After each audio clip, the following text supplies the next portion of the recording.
Hello बच्चों, कैसे हो। इस वीडियो में हम गणित पढ़ेंगे और गणित में हमारी जो है तीसरी इकाई चल रही है। इसमें हम समय के बारे में पढ़ रहे हैं।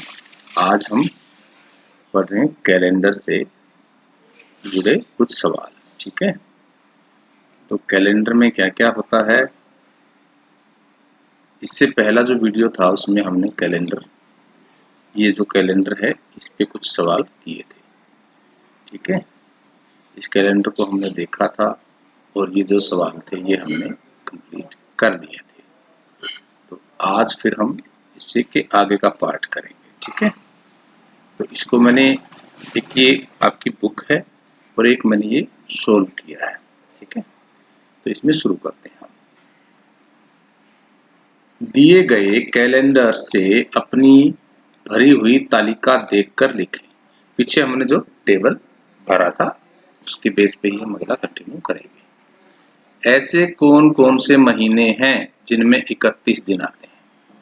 तो आप कैलेंडर भी चेक कर सकते हो, अपनी बुक अपने पास रखें, उसमें देखें कि कौन से दिन कैसे चेक करते हैं। एक बार हम फिर से कैलेंडर देखते हैं। देखो, ये हमारा कैलेंडर है। ठीक है, तो जैसे पहला महीना है इसमें जनवरी, तो ये देखिए ये 1 तारीख है, यहाँ से शुरू हुआ और ये यहाँ पे खत्म कहाँ हुआ, 31 पे।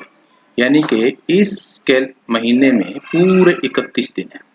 अब अगला महीना चेक करेंगे, ये आ गया फरवरी। इसमें देखो 28 दिन है, 1 से शुरू हुआ और 28 पे खत्म हुआ। अब मार्च 1 से शुरू हुआ और 31 पे खत्म हुआ, यानी 31 दिन है इसमें। अब अप्रैल 1 से शुरू हुआ और 30 पे खत्म हुआ, 30 दिन। मई 1 से शुरू हुआ और 31 पे यहाँ खत्म हुआ, तो ये 31 दिन का हो गया। अब जून है, 1 से शुरू हुआ और 30 पे खत्म हुआ, 30 दिन का महीना है। जुलाई 1 से शुरू हुआ, 31 पे खत्म, जुलाई में 31 दिन है। अगस्त 1 से शुरू हुआ और ये 31 पे यहाँ पे खत्म हुआ। तो इससे आप देख सकते हो कि इसमें भी 31 दिन है। सितंबर में चेक करते हैं, 1 से शुरू हुआ और 30 पे खत्म हुआ, तो हम इसमें 30 दिन देख सकते हैं कि इसमें 30 दिन है। अक्टूबर 1 से 31 पे खत्म, यानी कि 31 दिन। नवंबर 1 से शुरू हुआ, 30 पे खत्म हो गया, तो 30 दिन। दिसंबर 1 से शुरू हुआ और 31 पे खत्म हो गया, तो इसमें पूरे 31 दिन है। तो अब हम ये एक्सरसाइज करते हैं। तो जनवरी, मार्च, मई, जुलाई, अगस्त, अक्टूबर और दिसंबर, तो कुल मिलाकर हुए 1 2 3 4 5 6 और 7 महीने। 7 महीने ऐसे हैं जिनमें 31 दिन होते हैं। उन महीनों के नाम बताएं जिसमें 30 दिन है। ठीक है, अप्रैल, जून, सितंबर और नवंबर, ऐसे 4 महीने। ठीक है, 7 और 4 हो गए 11। ठीक है, तो अब फरवरी में कितने दिन होते हैं, 28। लेकिन एक बार 4 साल के बाद इसमें 28 की बजाय 29 दिन हो जाते हैं, तो वो लीप वर्ष होता है, उसके बारे में भी हम अलग से पढ़ेंगे। ठीक है, मंगलवार से शुरू होने वाले महीनों के नाम।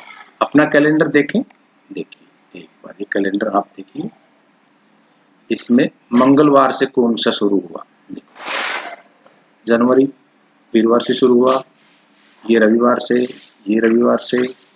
1 तारीख को चेक करना, बुधवार को शुरू हुआ, ये शुक्रवार को, ये सोमवार को, ये बुधवार को, ये शनिवार को, ये मंगलवार को। एक तो ये मिल गया सितंबर, और ये वीरवार को, एक ये दिसंबर। यानी कि 2 महीने जो है हमारे सितंबर और दिसंबर, ये मैंने लिख दिए हैं। सितंबर और दिसंबर जो है मंगलवार से शुरू होते हैं।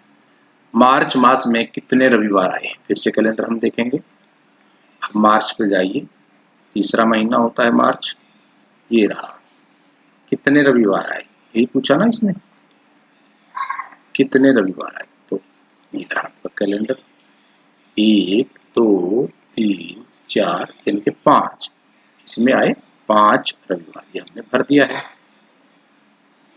जुलाई और अगस्त दोनों महीनों को मिलाकर कुल कितने सप्ताह बने। ठीक है, जुलाई में कितने सप्ताह थे और अगस्त में कितने सप्ताह थे। ये आसान में एक बार आप जुलाई और अगस्त चेक कीजिए। ये रहा जुलाई, पूरे सप्ताह आपने चेक करने हैं। ठीक है, देखो एक सप्ताह पूरा ये बन गया, एक ये बन गया 2 और ये बन गया 3 पूरे सप्ताह बने। ये अधूरा है और ये अधूरा है, हम मोटे तौर पे समझ रहे हैं, यानी कि इसमें पूरे 3 सप्ताह बने।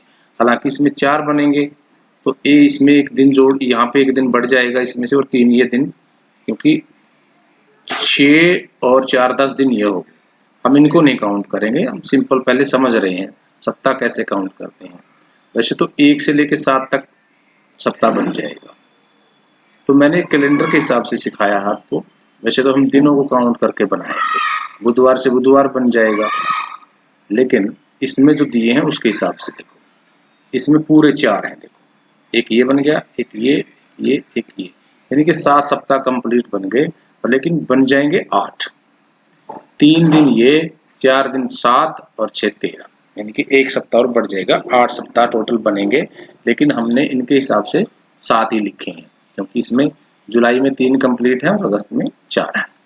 एक वर्ष में कितने सप्ताह होते हैं? 48 होते हैं। टोटल दिनों को हम काउंट करके चलेंगे। ठीक है, एक वर्ष में दिन कितने होते हैं? 365, और लीप वर्ष में 366, वो 4 साल के बाद आता है।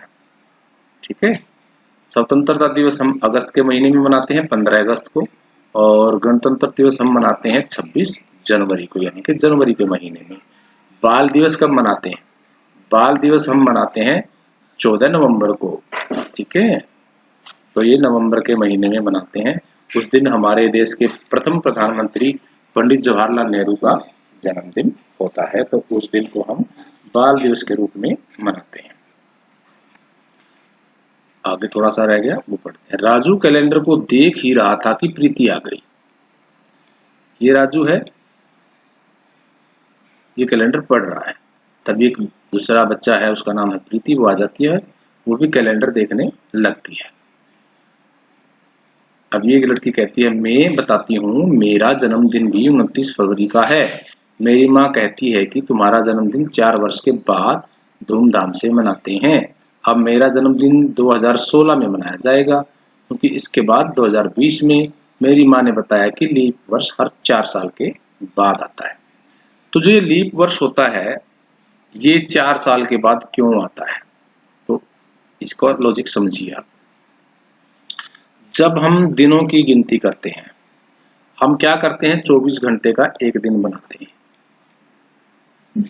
तो असल में होता क्या है, जो पूरा दिन होता है वो 24 घंटे से ज्यादा का होता है, उसमें कुछ सेकंड ऐसे बचे होते हैं, तो उनको हम इसमें ऐड नहीं करते, उनको हम छोड़ देते हैं।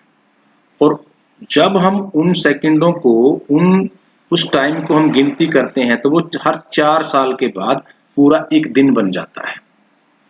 यानी कि पूरे 4 साल के बाद उस जो फालतू का जो समय है वो पूरा एक दिन बन जाता है, और उस दिन को हम हर 4 साल के बाद 365 में जोड़ देते हैं।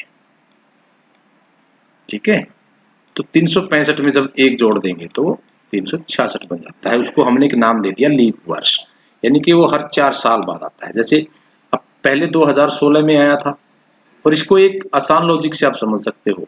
देखिए 4 से भाग हो जाएगा, 2000 जो 16 है, 2016 ये 4 से भाग हो जाएगा, 4 पंजे 20, सॉरी 16 लिखना है यहाँ पे,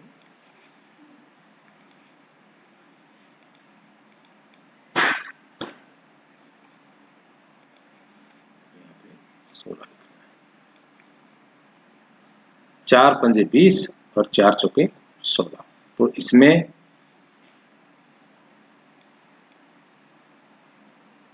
ये आ गया। अब 2020 चल रहा है, तो ये भी लीप वर्ष है, तो इसमें भी 4 पंजे 20, 0 4 पंजे 20, तो ये भाग हो रहा है। पर मेरा जन्मदिन तो 29 फरवरी को आता है, वह कहाँ है? अब ये जो बच्चे कैलेंडर देख रहे हैं, तो इसमें उसका जन्मदिन नहीं है, क्योंकि ये कैलेंडर देखिए, ये जो कैलेंडर है इसमें तो पूरे 28 दिन दिखाए हैं जनवरी फरवरी में, क्योंकि ये लीप वर्ष नहीं है। जब लीप वर्ष आता है तो उसमें यहाँ पे दिन 29 हो जाएंगे, एक दिन और बढ़ जाएगा। तो आपने इस चीज का ध्यान रखना है। लीप वर्ष में फरवरी में 29 दिन होते हैं। तो क्या किया है, जो हमारे कैलेंडर बनाने वाले थे उन्होंने फरवरी के महीने में, क्योंकि इसमें दिन कम थे, तो इसमें एक दिन उन्होंने हर 4 साल के बाद बढ़ा दिया, जो बढ़ा हुआ समय था। ठीक है, घर पे भी आप अपना कैलेंडर जो 2020 का कैलेंडर है आप वो चेक करना, उसमें आपको फरवरी में 29 दिन मिलेंगे। ठीक है, तो मैथ के वीडियो में आज इतना ही। Thank you, have a nice day. आप इसको अच्छे से करें।